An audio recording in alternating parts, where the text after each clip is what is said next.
I think the honorable thing for our species to do is deny our programming.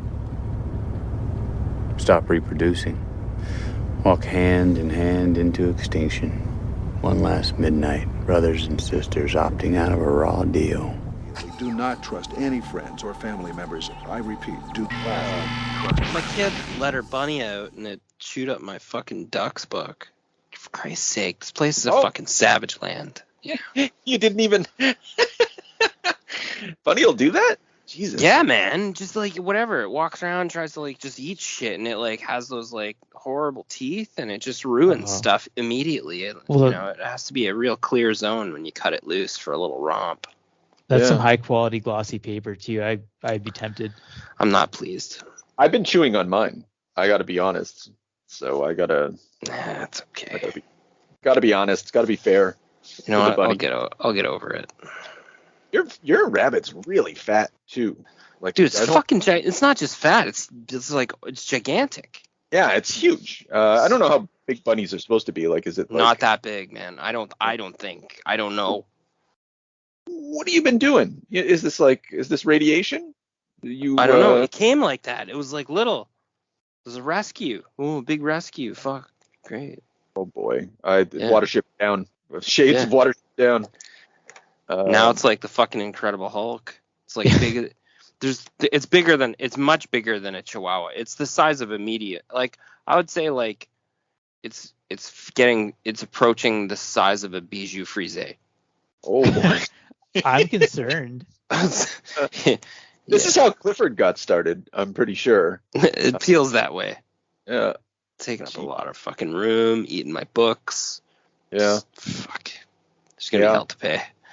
And it's a big book. So, hi, everyone. Extinction Agenda. Yep.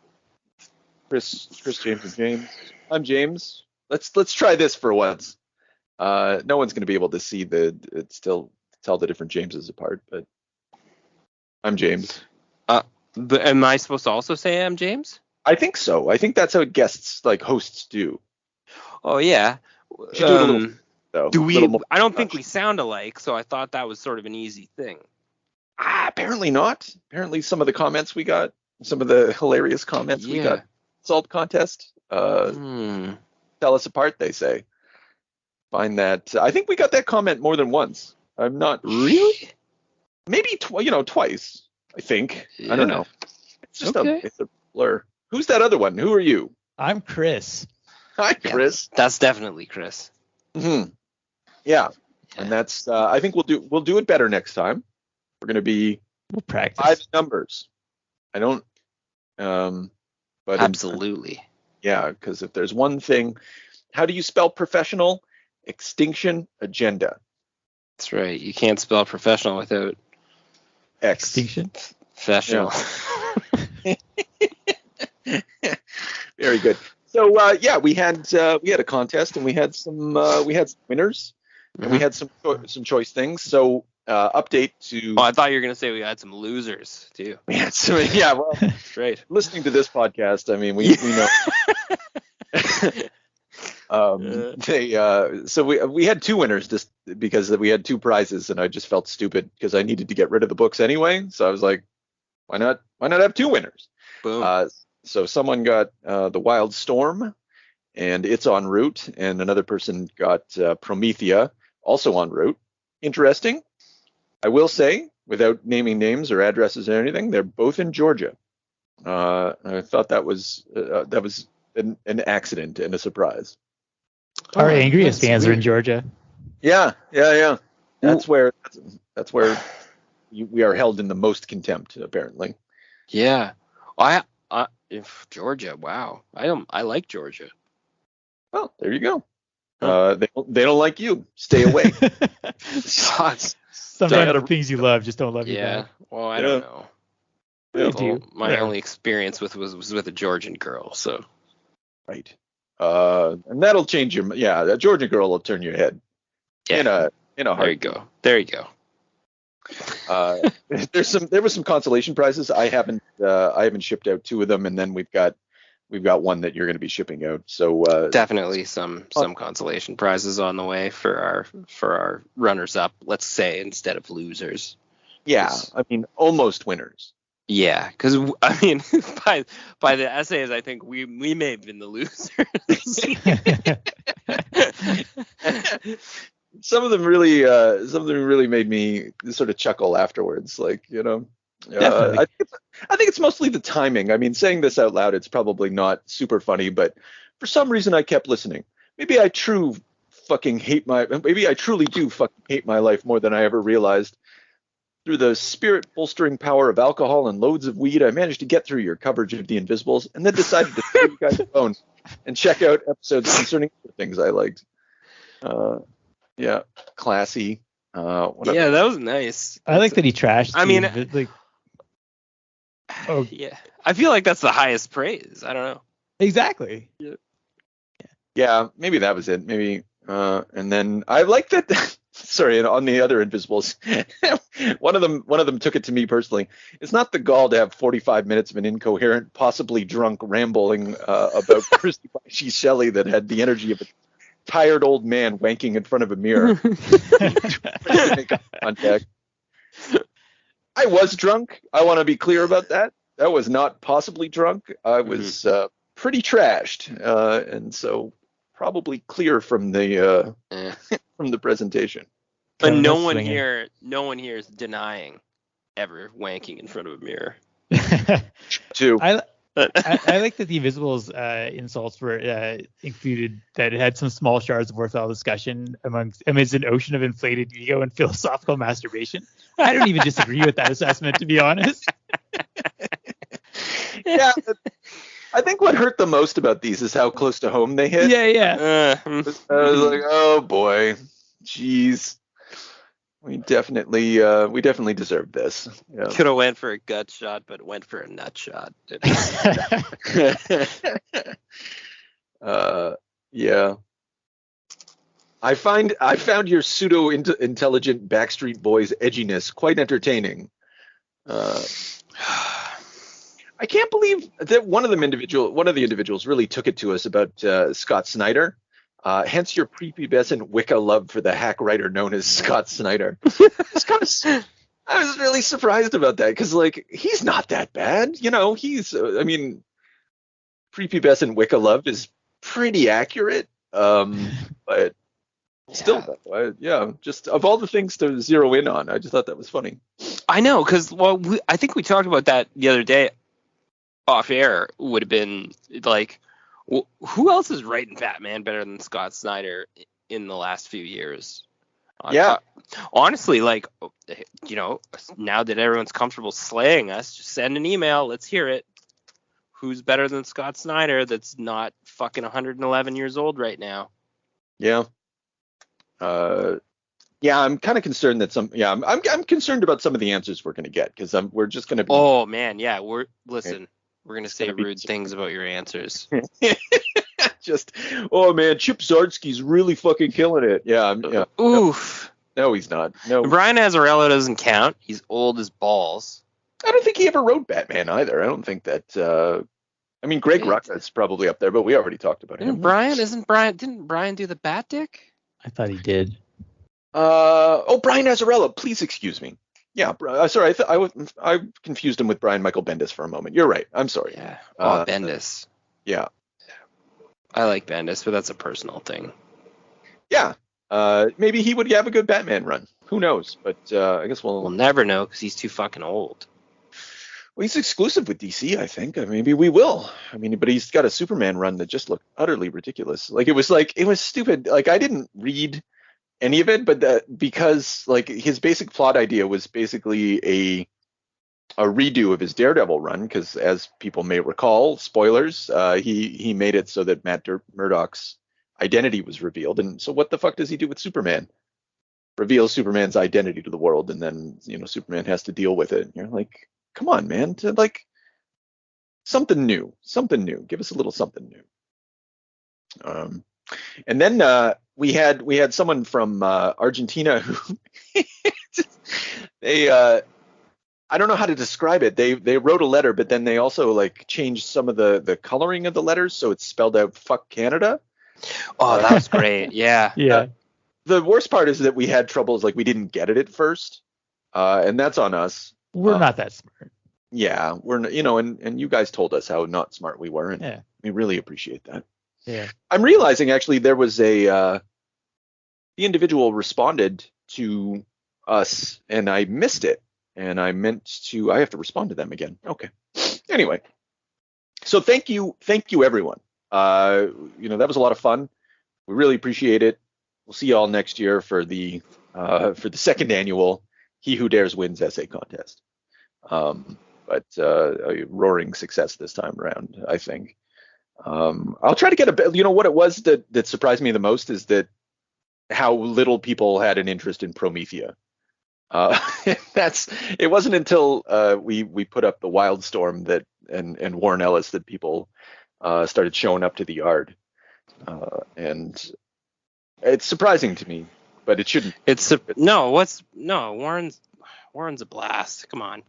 Yeah, and Promethea is not. That's a difficult work. Its beginning is very fun. Its middle is like an extended philosophical essay, and then its ending is very good. I think the whole thing's good, but that's just you. Yeah, that's just and that other guy. Yeah, who hasn't read it? So get ready for disappointment. Oh yeah, losers. Maybe you can write us a disappointment essay. Yeah. I entered your contest, and all I got was this lousy series. Yeah. Speaking of, actually not of lousy series, but I thought you were speaking of disappointment. No, I was going to say speaking of disappointment, but I just wanted to do a recent sort of a comic review bulletin, if you don't mind. I read Astro City Dark Age from, I don't know, it's probably a decade old at this point, but I never read it, and it's through the Astro City Metro Books, Volume 3, and it was incredible. It was way up. It was up there with Astro City Confession. And so if anybody hasn't read it, but they are familiar with Confession or whatever, like I highly recommend it. It was the best Captain America story and the best Superman story, and an extended discussion or exploration of like dark trends within superhero comics, starting in the 70s and moving up into the 90s. Yeah, and emotionally satisfying, and then like also sort of intellectually interesting. And so yeah, nothing bad to say about that one. Just like ducks, nothing bad to say about ducks. Our topic for today. Time to talk about something serious, guys. Time to talk about shit. What? Okay, so this is Kate Beaton, 2 years in the oil sands. New York Times #1 best-selling author Kate Beaton, who started off with Hark a Vagrant. She had a web series, like Chris, I'm not sure, or even James, I'm not sure if you like followed Kate Beaton prior. Yeah, definitely. Yeah, I'm a fan. I did not. I'm a fan now. Yeah, well, she's a humorist first and foremost, but I mean, this work is not funny. I mean, it has some funny bits, like she makes use of all of her skills. But it's not funny. It's bleak. It's pretty fucking bleak. And it's and it's an autobiography, which usually turns me off, but I really trusted. I knew she had something in her.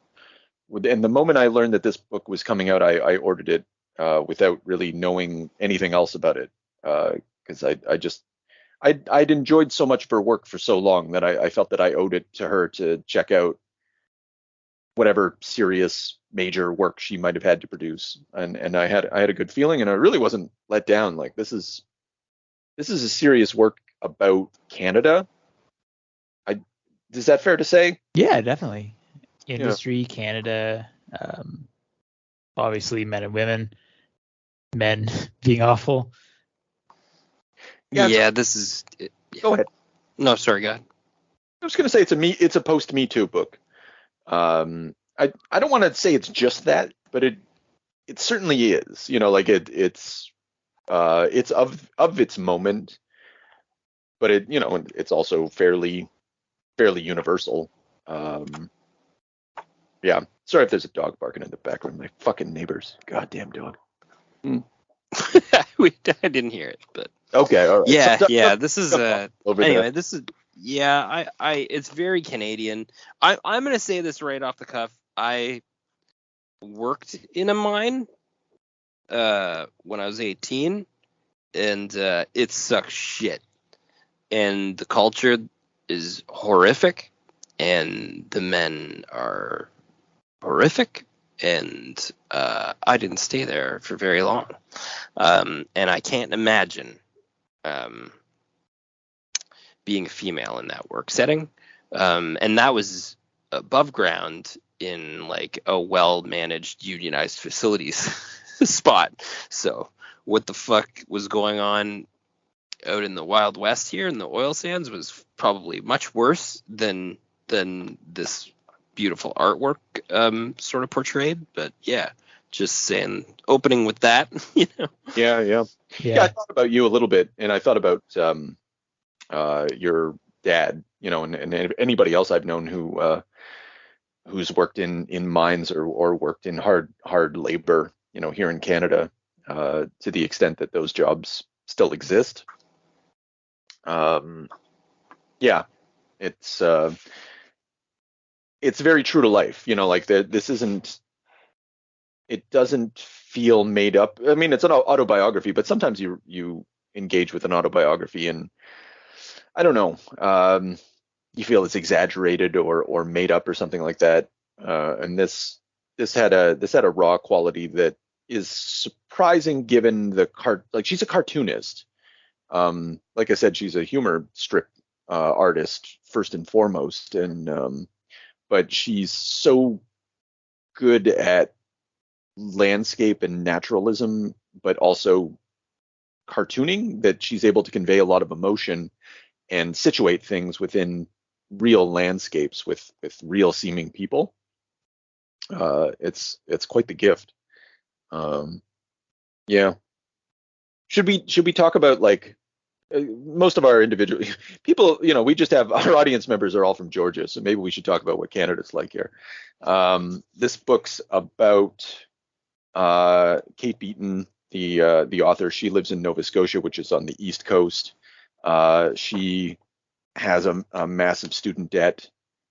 She got a BA in the arts, and she needs to pay her debts, and so she, like many individuals in the East Coast where unemployment's extremely high, she ends up in Alberta, which is in central Canada, working in the oil sands.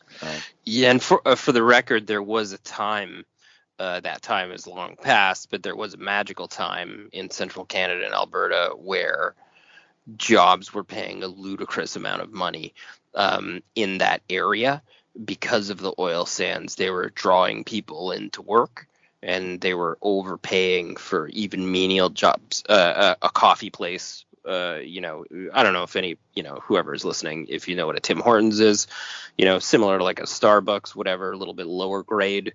But they were paying upwards of whatever, $30 an hour to work there. So it was just a Wild West. They were pulling people from all over Canada to go work there. It was just a funny economic time when this book is set in. And yeah, you could go down there and you just live in a camp rent free. Your money would just be accumulating like faster than you could do anything with it because you were just steady working. And that's this was a common way to pay things down, or it was a common thing on a lot of people's minds, even if you didn't go do it, that you'd want to go out there.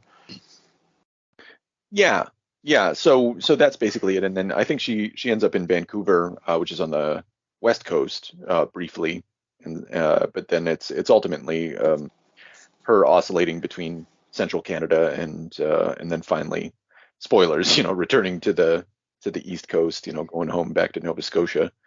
Yeah, with the sort of ascendancy of her cartooning career coming in between here as well, like as she goes to Vancouver. But a big thing, I love that. I mean, it's just so understandable and relatable, the idea that, you know, you graduate with an arts degree and then you want to do art, but you will never pay off your student debt. So here's this perfect opportunity to just kind of like, you're gonna do a job that sucks for a while, but at the end of it, you're gonna make so much money that you can just pay off that debt and actually give yourself a chance to make it as a cartoonist. Yeah, and the precipitating incident is like I didn't reread it, but like going through it again for my notes, like this book, although it's just the story of this girl in another world and then having adventures slash tragedies, which I'm sure we'll get to, it's just about debt, and it's all about, well, the reason I say that this book's about Canada, it's just like there's an underclass of individuals working at this mine. Like, she always gives the cast of characters, and they're all from Newfoundland or Nova Scotia, or generally just from these economically impoverished regions, and they're all motivated by debt, and the need for to get ahead, and it's difficult to say that they're exploited because they're extremely well paid, like James said, but they are, like a lot of these individuals are illiterate, they're old workers, the detritus of other industries that have disappeared. Fishing. There's that one guy. He's like, I'm a fisherman. I thought you were a fisherman, and he's like, I am a fisherman, but I'm here. And there's there's so much loss, right? Everybody's lost, or they're in debt and they're trying to get ahead. And it's it's true. Sorry, that's the whole thing with the mining in general, is that there's an allure to that kind of labor because it pays well, but the wear and tear on your body, the wear and tear on your mind, on the shit you inhale, the scenarios you're in that'll carry with you for the rest of your life, even just damage to your hands, and it's brutal, no matter what they're paying you, but the allure is always the salary. But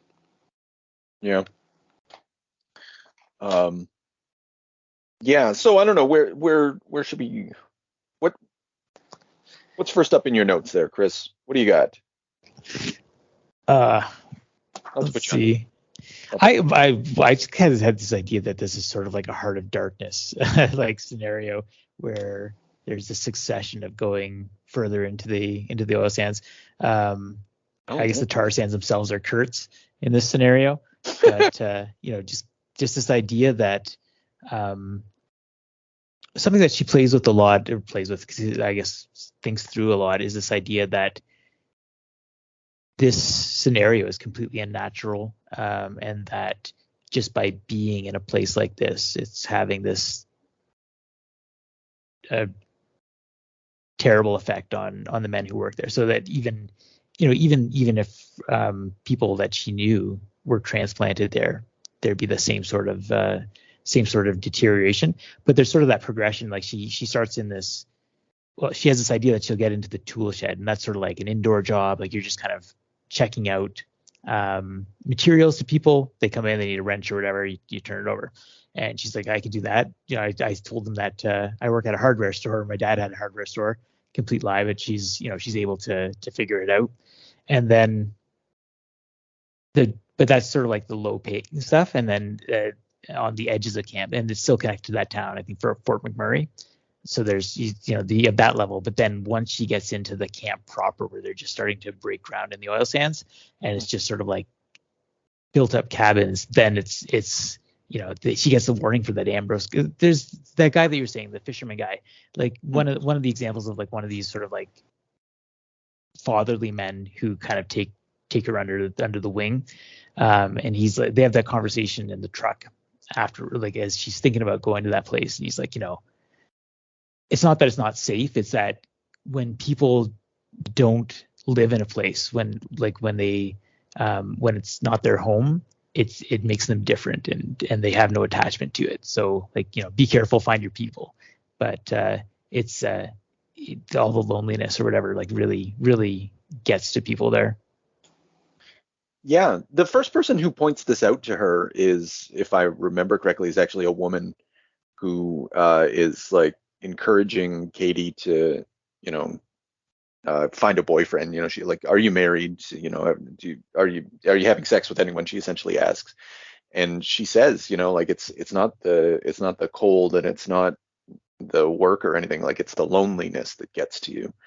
And you know, it doesn't just affect the men, although generally, you know, because there's so few women, um, and they kind of they I don't know, they don't fall out of the story so much, like because obviously Kate, you know, her sister shows up and she meets that Trish girl and any number of other women, but um, yeah, I thought I don't know if it was significant, but it was interesting that it's a woman who first introduced, like, warns her of the, you know, the madness ahead. Yeah, and then the other one, who works in the tool shed, is kind of like always like pushing her to date guys or whatever. Like, oh, he Yeah. seems nice. Like, you need to hook up with somebody, or like, um, I think you sound cynical. But she's trying to explain to her that, like, because almost immediately it has a sort of effect on the attention, has this effect on Kate, where she's like, like that guy he's nice, but he's like 40. It's not even about me. It's just like, all you have to do here is to be a woman, and then you stick out, and then someone thinks they like you. And then she says, it doesn't make me feel good. It makes me feel like I'm not even a person. Right. Yeah, and then the more sort of whatever you want to call it, free-spirited, behaving girl is talking to her too. There's different personality types too at play, where she interprets the whether she's just worn out from being in the camp or whatever, but she's interpreting the attention from men differently, as almost like an exciting or good prospect. You'll never want for a man in this place. But that's obviously, like, from Kate's perspective here, it's a horrific, almost like a unrelenting sexual harassment that she begins to endure right from the onset of arriving anywhere. It's just inappropriate comments, and they're mild, but they're ominous. And they continue and they continue. It's like a browbeating of inappropriate behaviors and commentary, unwanted advances. It's outrageous almost, and it just never stops. Yeah, she does an amazing job of, like, I guess people would call that like a microaggression too, right? Where it's just sort of these continual tiny things but you really feel it building up, because it's just, like you say, continual, like a beating of it. And so as she gets, well, I'll say weirder about it, not really weird, like just sort of like more like giving more reaction to it, like you really start to understand just the wear of it. Yeah, until it gets her, like we might as well, no sense tiptoeing around it. At some point, she experiences not one but two sexual assaults, and they're depicted in the way that these, like it's a realistic interaction where, like, she's with a guy and she's drunk, and but like she ends up at the party because she's so lonely, and she ends up drinking too much because she's so lonely and also experienced. I was gonna say, in all fairness too, it's not unspoken that she could have been date raped. That, why am I so drunk? Whoa. Well, that's a good point. This is crazy. That happens both times, and it's for me, that's up in the air in this type of a place where their drug use is rampant, the cocaine abuse is brought to light, and the narrative's kind in the way that it goes over these topics, but they're there. They're not in subtext or anything.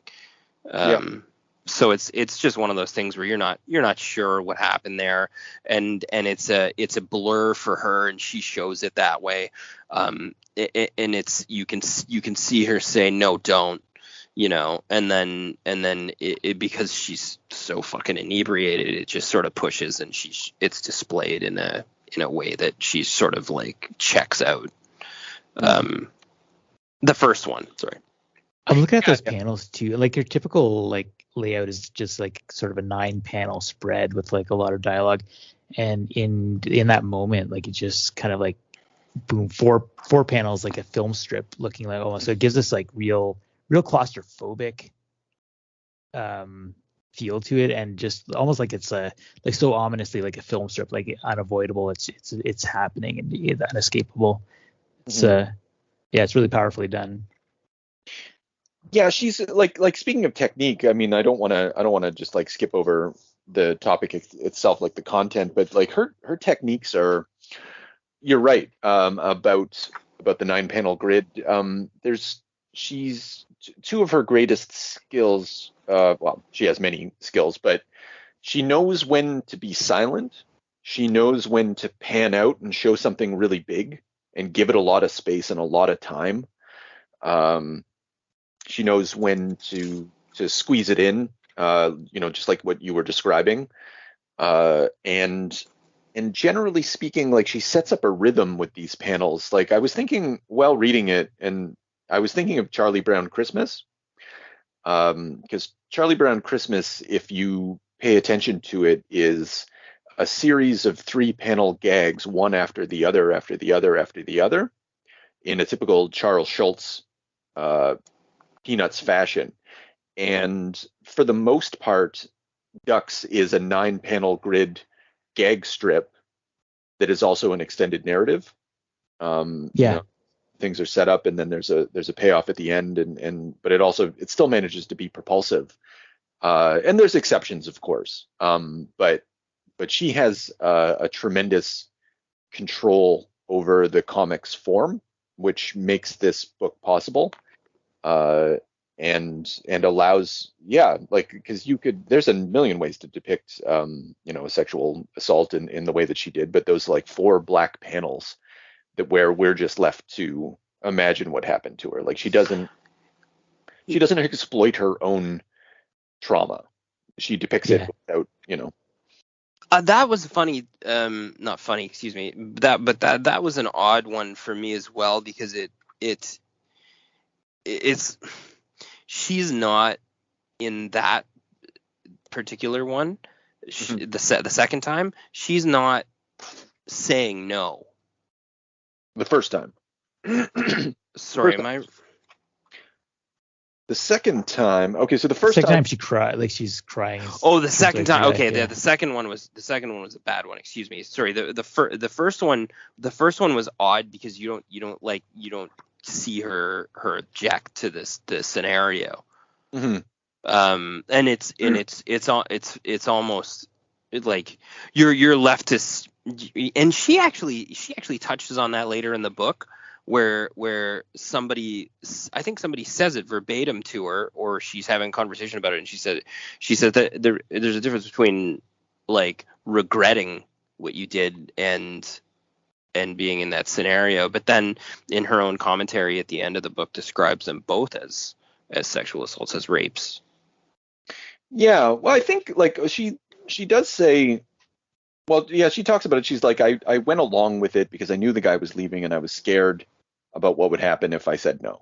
So there was a sense that she, and also I think the imagery itself, like as she's going in, her friend Trish, who this is kind of, I'll try to make sure we don't get off point, but like there's different levels of comfort amongst women in this scenario with the constant sexual harassment and like the quote unquote man's world that they've entered into. Because there are female figures in the story that almost thrive in it in a disturbing way, and then she's kind of mixed up on she's just, I mean, like, and that's the whole arguing point, is that like that scenario, she shouldn't have to feel like she's trapped in a scenario. She should be able to just leave the scenario. Yeah. And well, like, okay, so the reason I brought that up is because her friend Trish, who brought her to the party, her friend Trish is like, yeah, I was at a party the other week and I passed out and my pants were undone. And she was like, oh, it's just a bunch of assholes, for like, Like there's Oh. yeah, like, and she's like, "Are you okay?" And like for some women in these camps, it's just like, oh, this is just the way it is, guys are assholes, and like, maybe they'll undo your pants, and like, but she doesn't seem to feel traumatized by any of it. She's really like sort of accepted that aspect of life, and so when she sees a guy, go on. It's like the sort of like the way that she's processed it, like I don't feel that she's comfortable with that, but she's like, ha, that's how guys are. Yeah, well, it's tough. I mean, I don't, we don't get enough information about the woman to judge her interior. All I can say is that, like, when she sees that Katie is absolutely fucking trashed and some guy's carrying her to the bedroom, she's like, yeah, Lush, he's cute, like she's encouraging it, and Katie's like, oh no no no, and like and it's that thing, her going, oh no no no, and then the sort of like sinister look on the guy's face as he closes the door behind her. Yeah. That really adds the rapey vibe here. Yeah, well, and that's the thing too, is that like these guys are like they're in this camp and there's no law almost. It's like a savage dormitory that's like isolated. It's just like at this point is like animalistic behavior from these men, and it's you almost you're doomed to be in one of these scenarios because there's no out if you're that inebriated, and I, like I said too, I think there's an arguing point for her being like a little too drunk both times, like for there to be like, the possibility of like extra things have happened to her. But yeah, I mean, she's unwise. I mean, that is, so let's assume for the moment that she wasn't slipped something, like she's 22, she's not used to drinking, she's getting too drunk, and then the second time she's even like, why, I hear what you're saying, like when she asks like, why am I drunk, but she's also, she's not well at this point, like she's unwell, and she doesn't know what to do. But speaking to the Wild West element to it, I forgot that like she's in the room. Some of the guys are okay. She makes some guy friends, and she's in the room with them, and they're fucking watching Deadwood. Welcome to Deadwood. just to hang a little hat on the Wild West element of all of this. Yeah, good point. Actually, I didn't make that connection, but yeah, it is like a little literary illusion. Yeah. Yeah. So, go on.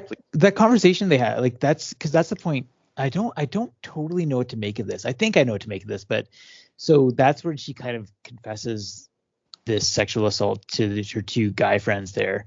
And like one of them is Mike, who she kind of develops a relationship with later. So like I think like shortly afterwards they're like, it smashes forward a month and then they're kind of cuddling. Right. Mike is the guy who tells her, like there's a difference between regret and sexual assault. But it's sort of like this, it's really this awful conversation where she's like trying to get it out that something happened at the party. He's like, yeah, like no, like that, that's not the same thing. And she's like just getting like sinking further and further into herself, just to like forget it. Mm-hmm. Yeah, I don't know if that, I guess the point is just that like even I think it must be that even like a decent guy like Mike can't really understand this sort of stuff there. Well, he's also being like, you know what I mean? Like all these men are in this fucking camp together and they've all broed up over the years, and he's just being an apologist for his friend too. Like, it's not true, like, yeah. It's just, it's the whole book has just like such a high level of anxiety. Yeah, that's fair to say.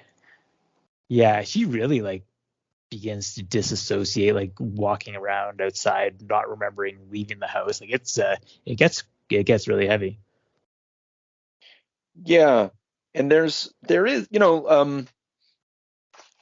like I said, it's a post Me Too book, but that's, it's not all it is, but Like the guys, like getting back to that, like it's she's with the two friends, and you're right, she's trying to, and this is on page 204, 205, and they're talking about how some women will like claim, like, oh, she's like, it's sexist around here, people don't complain about it, and he's like, bullshit, people for sure complain, or women for sure complain, no they don't, people are inappropriate, blah blah blah, and then like, yeah, they get fired all the time, and they say he raped me, guaranteed fired. And it's the constant cultural conversation about women using rape accusations as weapons, and in order to, or not in order, but like James used the word apologize, to sort of apologize for the behavior around them. Sure, rape accusations occur, but it's just women. It's just the aggression of women against men. Yeah, there's an important scene too, like early when she first starts working in the tool crib, where this guy comes in. It's like late at night, and he's saying like, "Yo, what happened to the other cutie who used to work here?" And or no, he's asking about this girl, and he said like she got some guy fired. And this guy came in and asked if she wanted to fuck on some pile of rags. And he's like, that's a dumb thing to say, but she didn't have to get him fired. And then like it's very clear that to Kate from that point on that even if you do complain, everyone's going to hate you.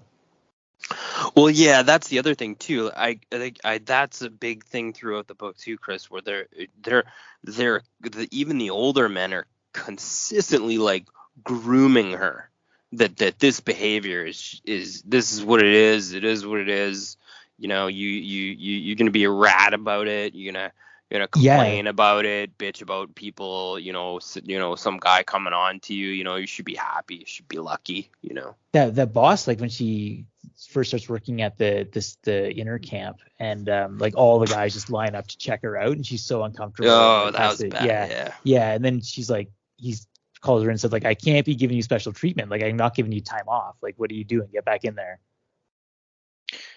Yeah, and like and he's like, you want to report something? Say some names. Yes. Hey, that was brutal. Yeah. Yeah.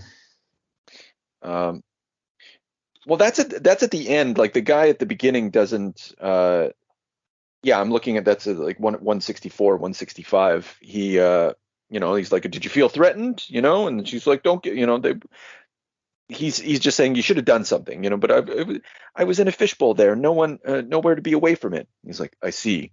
Well, I'm sorry for all that, but we work as a team here. And you knew this was a man's world when you came. It's not always nice.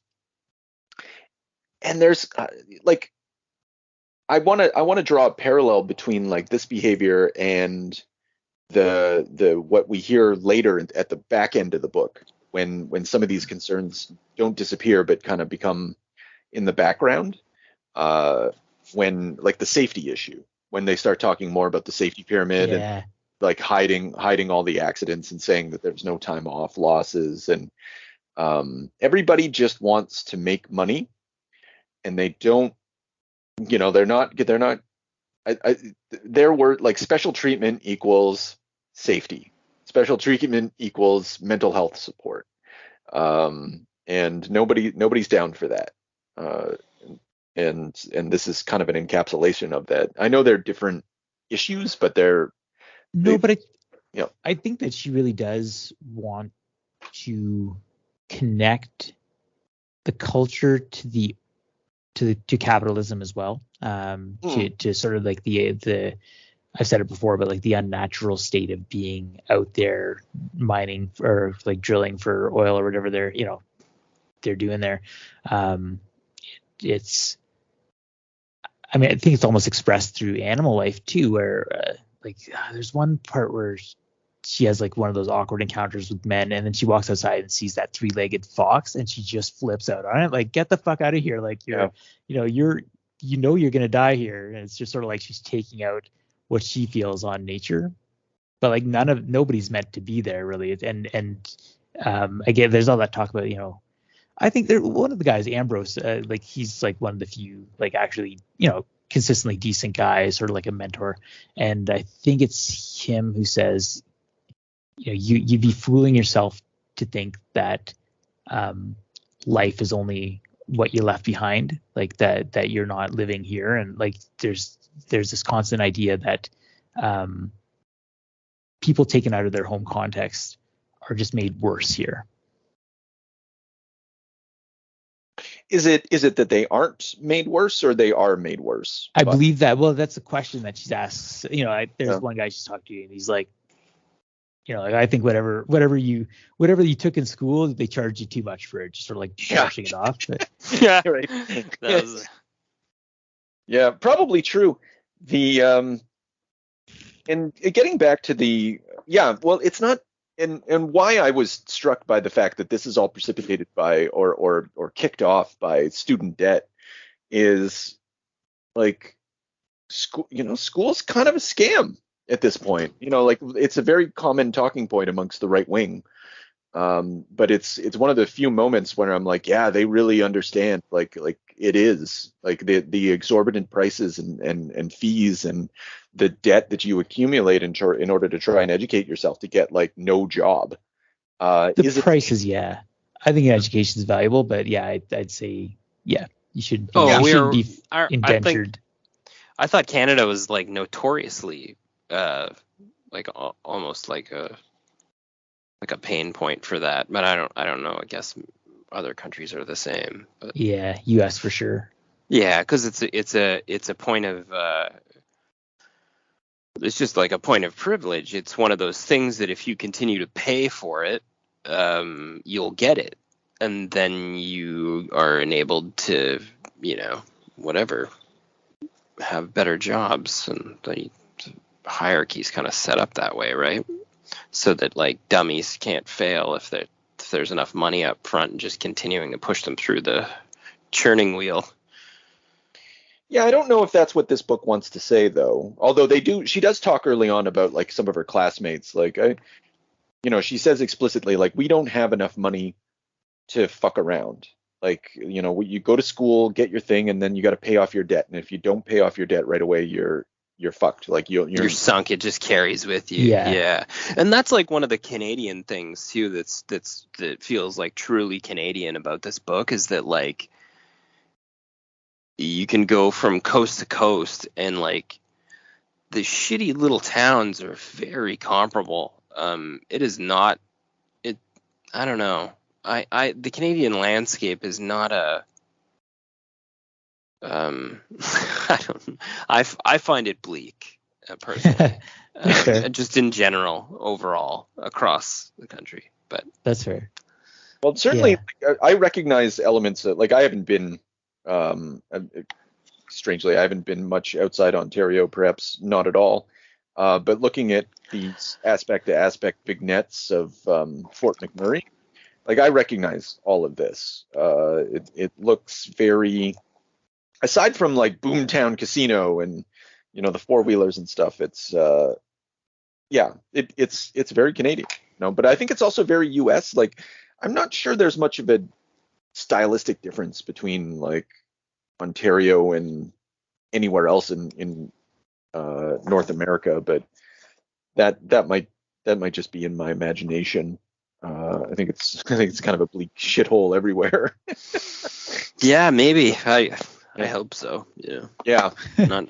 Do you feel better? Yeah. That's... But so it starts with the student debt, and then she just gets, like, she says it. I kind of dislike the line as she goes there, and she says something about like, now I can't extract myself from having come. There's this idea, like, the economic debt of students, of young people who are in some sense hopeless unless they go to this, like, that oil sands. Holy fuck. Like, we haven't even, if listeners, if you don't know what this is, like, it's basically, it's getting oil from mud or oil from sand, like, and it's just, Google it. It's extremely ecologically damaging. Yeah, and they're constantly trying to make the case, oh no, like, we've found cleaner ways to do this, but it's all bullshit. Yeah, and so these individuals are like they become entrapped, in the debt cycle, and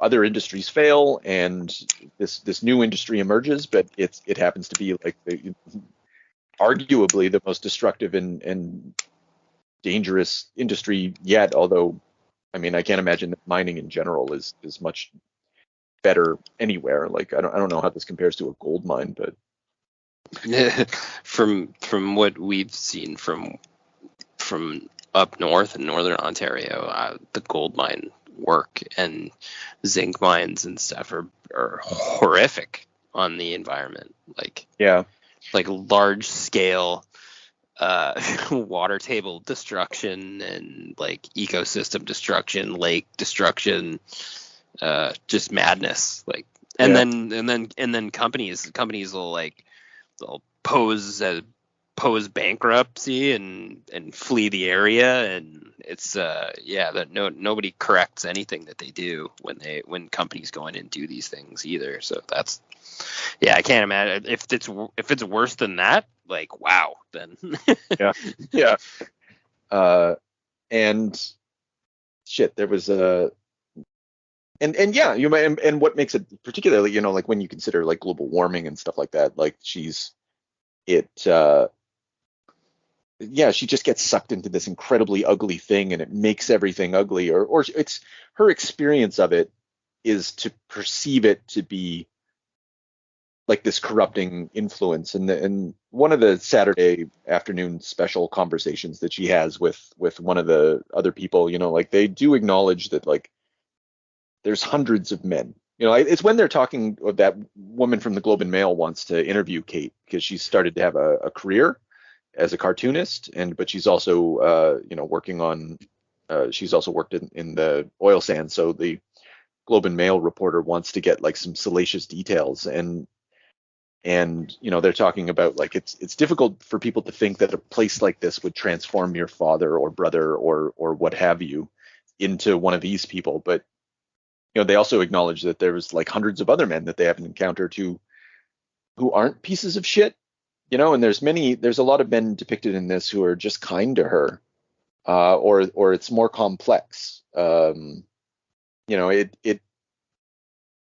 think the reason that, like, at no point did this book annoy me for being too one-sided. No, she's trying to be very fair. Yeah. Just based on her experience, she just portrays her experience, and it all comes out sort of naturally from that. Like she's got lots of room to do it, though. This book is huge for anyone who doesn't looked at it yet. It's like 500 pages, 418 pages, or no. And for the record too, this book flows. Yeah, dialogue is smooth as silk. This is it's gonna sound funny or stupid, but the ease that you could read through this book and just like you're not even thinking about how big the book actually is, because it's just so nice to read. It's just well composed, and in a way that almost it felt like it easy to read, like a Harry Potter book. Just like I don't know, when you can bring your writing level to that place where you can flow through dialogue like that, that's always impressive to me. Yeah, she's very like I don't know, just very likable. Really a lot of great quips and things like that. Like she has such a great sense of humor. I love kind of seeing her hardening a bit too. Just a couple of guys like roll up in a car and they're like, "You want a threesome?" She's like, "There's 4 of you in there. You got more than enough." Like, just stuff like nice. That. Yeah. And I was gonna mention that earlier actually too, and I'm glad you brought it up. But like you can see her kind of like grizzle up and sort of stiffen up by the end of the book. Like there's no more shit to be taken from her. Like she's not gonna enable herself to be in a bad scenario. She's not gonna enable people to speak to her any fucking which way they want, and that sort of changes as the book goes on too. What's really upsetting in that vein is like kind of like really shifts your perspective is when her family shows up in the camp, and it's after the sexual assaults, and it's just sort of like, holy shit, like there's people that she's invited or like told to come basically for jobs, and now she's responsible for what they're getting into. And like one of the first things that happens, they go into the cafeteria and like some creeps trying to like look up her sister's skirt, and she's like, "Oh, you can't wear skirts here. I'm sorry that it's the case, but it's just not like that." And they're like, "Why are you sorry?" Yeah, exactly. Yeah. Yeah. And the one thing that is so human about her interactions, and this is her autobiography, but I don't think she's making it up at all. It just strikes me as so fucking human, is the way that the two sisters speak. Like she's like, "I was sexually assaulted too, and I thought that I would take the hit for you." And like when Kate's being sexually assaulted, she's like, "You don't want me, you want my sister. My sister's the pretty one."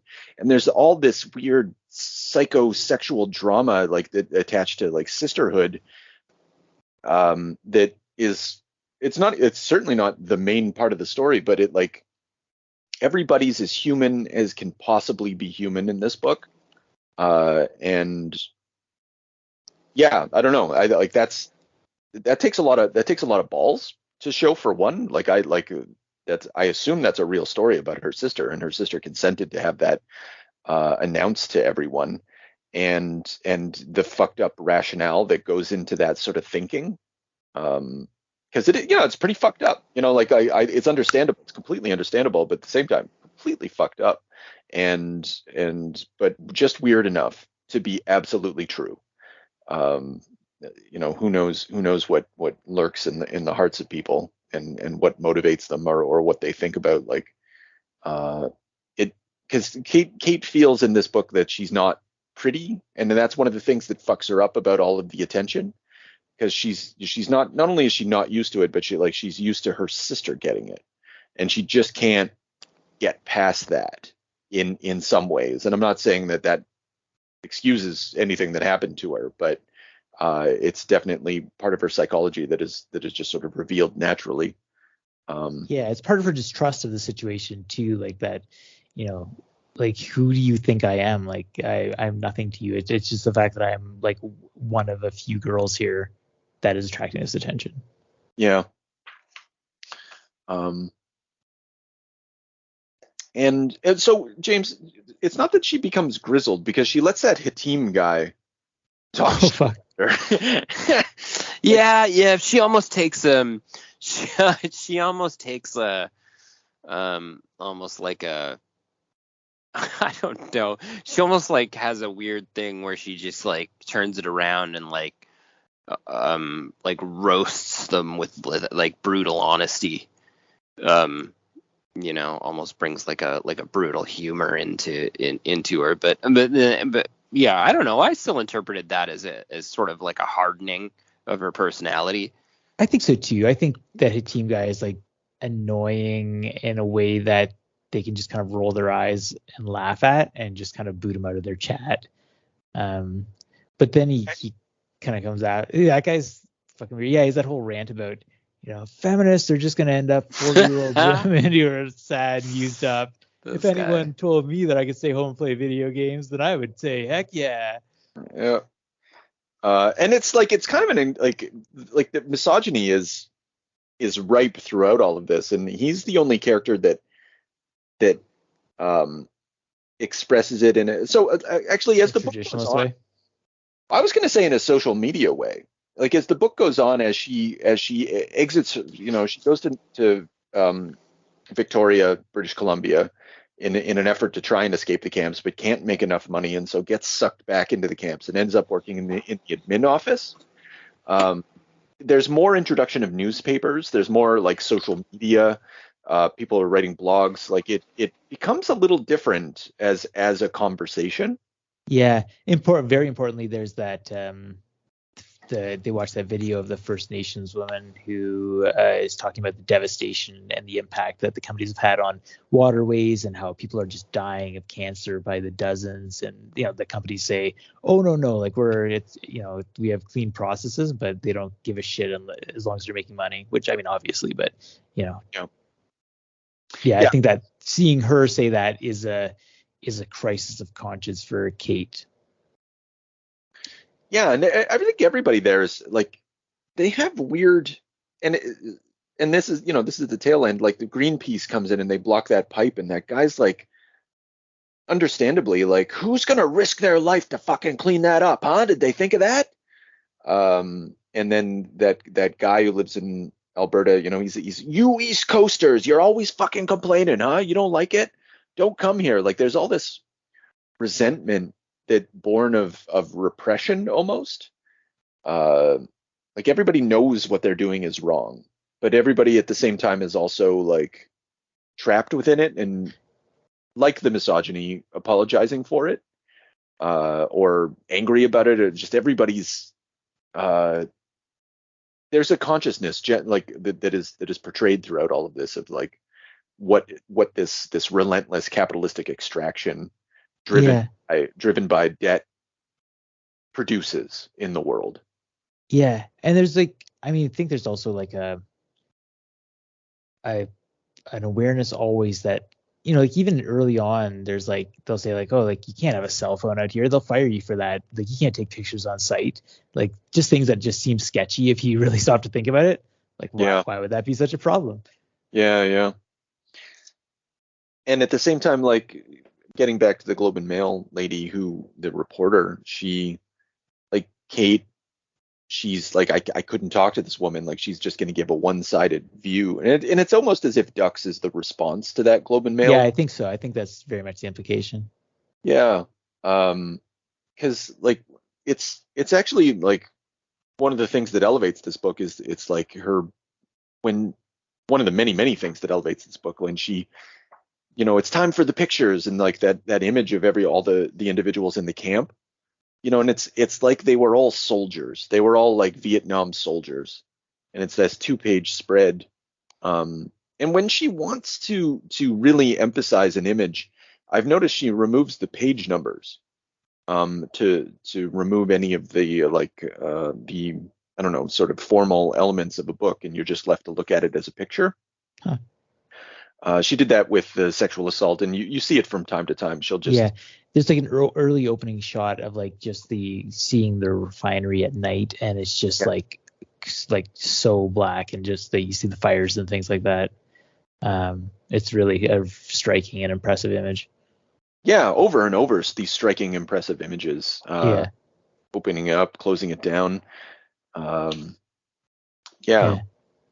Well, going like similarly, or like on this theme, like I think she really wants to drive home the idea that capitalism and that just the pursuit of profit is this corrosive force. And I think another way we see that is in just all the drug use in camp, like just that idea that like people are always doing coke because like, well, if you smoke weed, then that's going to be in your system. They'll detect it on a blood test, but cocaine, that'll be out of your system the next day. So like that's the drug of choice for the stupidest fucking reason.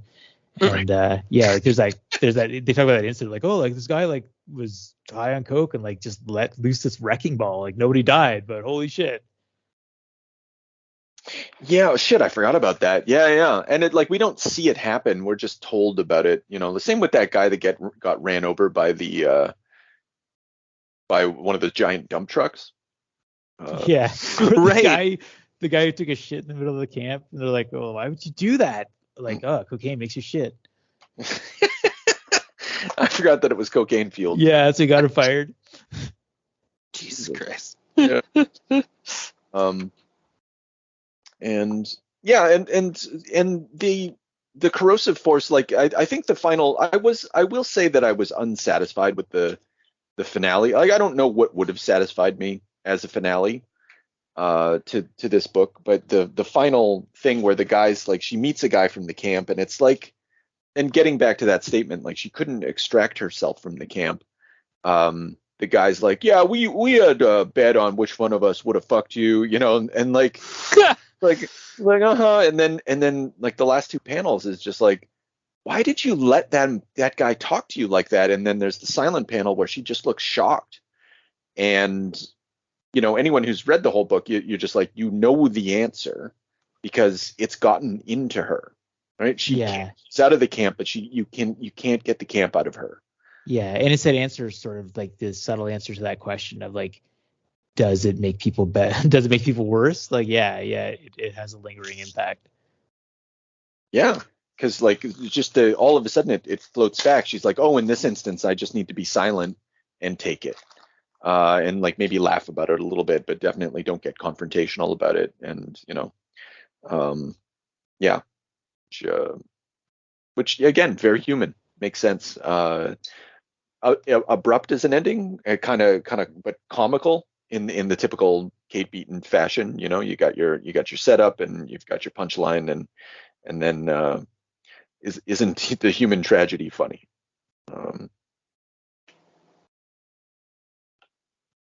Yeah. Yeah. I don't know. I loved this book. I certainly wasn't disappointed having read it. I knew I was going to love it from page 5. Like just maybe from page 1. I was optimistic about it because I really love Kate Beaton. But I wasn't prepared for how good this book was. And it deserves every award that it's accumulated. I don't know what its value is to others outside of Canada. I imagine that it has value outside of Canada, but it seems to, like, New York Times is really, I remember seeing it on their list of the top like notable works of 2022. It seems to have quite a bit of buzz and critical support, even in the United States media. So right. Yeah. It's got impact, which is really cool. Yeah, and really good for her. Like just from a career standpoint, but like I don't know, I'm like, it's stupid to say, but I'm proud of her. Because like I read Hark a Vagrant pretty early on. Someone introduced it to me while I was in grad school. She makes all these historical jokes. It's a real historian's comedy fest. And it was very popular amongst that crew. And it's good to see someone come up from down below and make it big. Someone's career you kind of followed, sort of. Yeah, and you see her. I mean, just the fact that she's taken a shot. Like, the whole point is that she wants to make a go of cartooning. You're like, I know what happens to you. Yeah, you're going to become a big cartoonist. You did it. Yeah. Yeah. Sorry, pardon me. Yeah. So great. I don't know. Is there anything about this book that we don't like? It's got to be something. I don't know. I this kind of tone is very well. I mean, like we didn't not uncover all the aspects of the book pretty much. So, I mean, if you like that kind of thing, but like the tone of this kind of book makes me personally a little uncomfortable. This isn't something I normally go and seek out. Yeah, that's not for any specific reason. Like, I like to read a great book. This is a great book. This is a New York Times best-selling great book. But yeah, definitely. You have to sort of be okay with these kind of themes, or at least want to know someone's perspective on them. It's to be involved. So in a way, I don't like this isn't going to be like, hey, I think I'll go through another romp through ducks. I'll probably see this baby on my bookshelf and be like, ugh, But that's sort of, it is what it is. In that way, I guess, if we're going to say one thing. Yeah, I think. I think, James, sort of like you were saying, I did find. I think it's the fact that it's memoir and life isn't necessarily going to come up to some big moment, but the ending just, I felt the same thing, just a little bit dissatisfied, although not in a way that derailed my appreciation of the book. Just I don't know, you wish things ended in a better way. Yeah, it's tough. I mean, who are we to like, sticking the landing's hard. Like, better creators have failed at in the same way in the past. It's probably the hardest thing to do, but Yeah. And to be fair, to I agree with James's take that I do think that she hardens up and gets grittier, because there's that whole, like, really it's sort of the climax of the book is her confrontation over the bonus, where she's like, okay, hold on, the person replacing me has way less experience, is like just like a kid, and you're paying her more. What the fuck? So she confronts the final boss in HR or whatever. And he's like, gives her all everything, says it all. And he gives the corporate speak, like, oh, like, who dismissed your complaints? I'll get to it. She's like, fuck off. Like, it's everybody in camp. Like, it's not a specific person. You know that it doesn't work the way that you're telling me it does. This is the culture that you've created. And she gets that sort of satisfaction of telling it, and then winning her bonus too. I wonder if there's been, actually, I should say, of the things, that I like. Generally speaking, I don't like autobio comics. It's not my favorite comic genre. Yeah. It is, to my mind, it's like writing poetry from the first person perspective. It's lazy. Don't do it. Still, though, doesn't mean it can't be done extremely well. But generally speaking, like, I just see, like, there's so many autobio comics that don't need to exist, and if it were up to me, wouldn't exist. And so, like, generally speaking, I as a principle, I kind of don't like that, but like, she does it extremely well, so I can't complain. And I don't know, I think it was actually a little long. I think there could have been some cuts. Like, I'm not sure what those cuts would be, but it did risk being a little repetitive, or telling me something that I don't know that I needed extra. But maybe if I went through it again, I'd feel differently. Maybe I would just realize that we're no darlings to kill in this instance. It doesn't feel long, so its length isn't a problem, but I don't know. I'm just looking for nitpick stuff. But generally speaking, also, actually, getting back to what James said, like, I don't want to compare it to Mouse, or anything like that, but like, I haven't read Spiegelman's Mouse since I first read it, right? Yeah. Like, this is some dark shit, and it's not funny enough, and it's beautiful and interesting, but I don't know what kind of rereadability I'll have for this, and I don't know how much I'll value it 10 years from now. Fuck. What do you think's gonna stick with you 10 years from now? Say that again. There's a thing. Did you ask, like, what would stick with me 10 years? Yeah. Jesus, I'm not sure what would stick. Yeah, you have an answer. Unfair question. Yeah, because like I clearly have something. Just, we didn't talk about the strip club scene. I feel like that's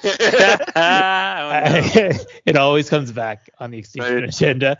But Jesus, that idea that, like, they take her out, her friends take her out to the strip club, and then, like, they're like, oh, like, people chuck toonies at these strippers, and she's like, what? And she's like, no, it's good, because, like, they make a lot of money. It's like people throw a lot of them out, and then the guy's like, oh yeah, except that some people get kicked out because they heat them up with a lighter first. That's just, like, so disturbing. I don't think I'll ever forget that. And her response, like, their response is like, oh, that, either was like, that's not true, they're just doing it to scare people. And, like, her response, right, it's the punchline to the 9-panel grid in that instance. She's like, to scare who? And she's smart enough not to answer that question and just leave it hanging over the air. Like, it gets back to the misogyny that underpins everything. Like, yeah, scare women, to scare subordinate women who serve as sex objects for these, these male workers. Yeah, it's so emblematic of the whole situation. Yeah, and if we're gonna end off on anything too, after slogging through 100,000 issues of Sandman and seeing Neil Gaiman's toilet bowl description of a strip club, only to find out that people are actually trying to land a toonie into some stripper's snatch in a real strip bar. Yeah, that's Kate. Kate's been to one. Proper strip. Yeah, because she just, like, spread. They're just laying there. And I'm just like, yeah, that totally happens. That's definitely This is the thing. Like, yeah. We're at we're at a Northern Ontario strip bar here for real. yeah. Fuck. Funny, not funny. Yeah. Yeah. Yeah. No, it's so like it's details like that I don't know. The reek of truth. Yeah, like Darkness. so true. Yeah.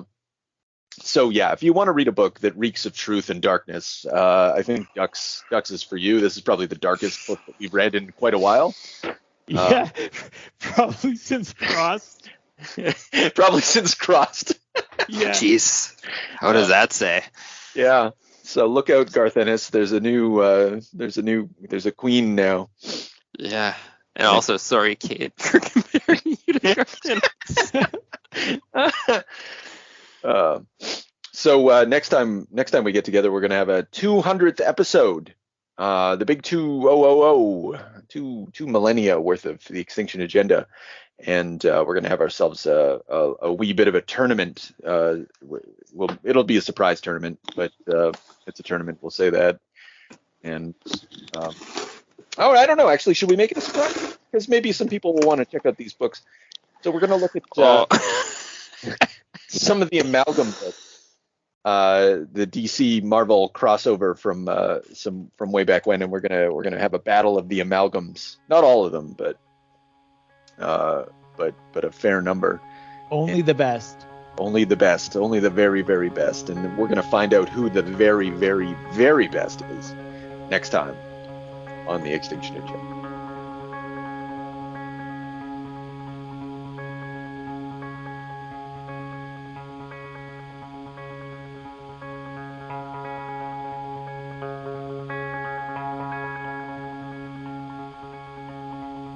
Canada, oh Canada, I've never been your son.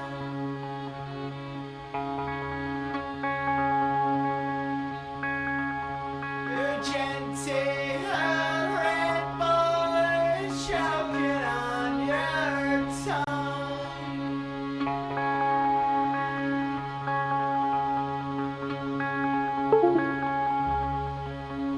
New bankers, vain plazas, never nurtured no one. Canada, never been your son.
Roosevelt's guns. Teddy Roosevelt's guns.